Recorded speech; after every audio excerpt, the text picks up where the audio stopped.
Corinthians e Internacional se enfrentam nesse domingo às 7h30 da noite em partida de ida das oitavas de final da Copa do Brasil. Após o Corinthians ter vindo de um empate por 0-0 contra o Atlético Paranaense, onde o técnico Fernando Diniz optou por escalar um time totalmente alternativo, a tendência é que o Fernando Diniz opte por voltar com os titulares nesse confronto tão importante. Mas o técnico Diniz terá desfalques importantíssimos nessa partida. O meio-campista Labiar e também Rodrigo Garro foram diagnosticados com lesões, o meia argentino com um trauma no pé e o meia marroquino Zacaria Labiar foi diagnosticado com a ruptura do ligamento cruzado anterior, o famoso LCA. Precisará passar por cirurgia e ficará provavelmente 8 meses longe dos gramados. Já o atacante Yuri Alberto, que entrou no segundo tempo no confronto contra o Atlético,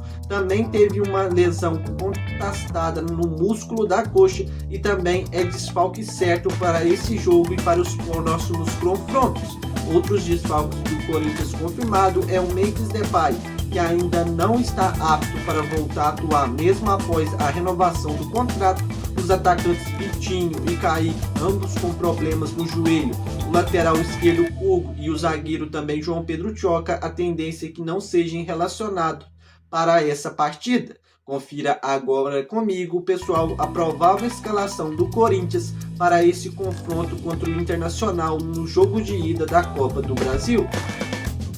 Fernando Diniz deve mandar a campo um time com Hugo Souza no gol, Mateuzinho na lateral direita e Matheus Bidu na lateral esquerda, a dupla de zaga do Timão com Gabriel Paulista e Gustavo Henrique, no meio de campo do Timão, Ranielli, o Alan e o André um pouco mais à frente, substituindo o Rodrigo Garro, Breno Bidon, e a dupla de ataque do Timão, Caio César, e substituindo o Yuri Alberto, Jesse Lingard.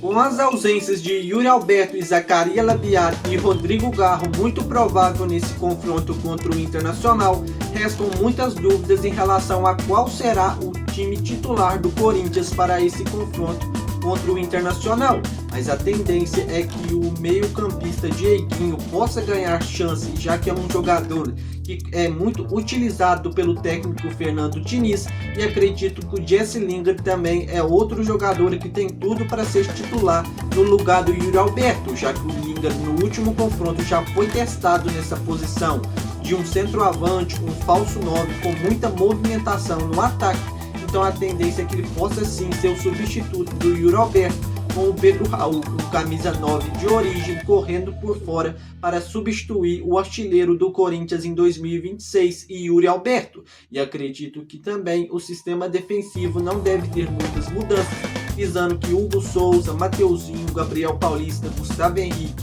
e o Matheus Bidu recuperado de lesão é o que temos de mais forte para essa partida. E Ranielli com Breno Bidon e André também é um meio de campo bastante forte nas duas áreas do campo, tanto defensivamente quanto ofensivamente, e acredito que a partida muito ruim contra o Bahia fora de casa não deve ser o que veremos nesse confronto contra o Inter, já que o Corinthians com o Diniz tem sido bastante competitivo tanto dentro quanto fora de casa, e a tendência é que nesse confronto eles joguem bem para trazer um bom resultado para a Neoquímica Arena, onde será a decisão, o jogo de volta dessas oitavas de final da Copa do Brasil. Por ser um confronto fora de casa e difícil, prevejo que o Corinthians terá algumas dificuldades e deve focar mais no sistema defensivo, defendendo com as linhas mais baixas. Então acredito que mesmo sendo fora de casa, o Corinthians tem tudo para saber sofrer nessa partida, trazer um bom resultado e conseguir um placar de no mínimo 1-1, 1-0 e trazer aí grandes chances de classificação para o jogo de volta.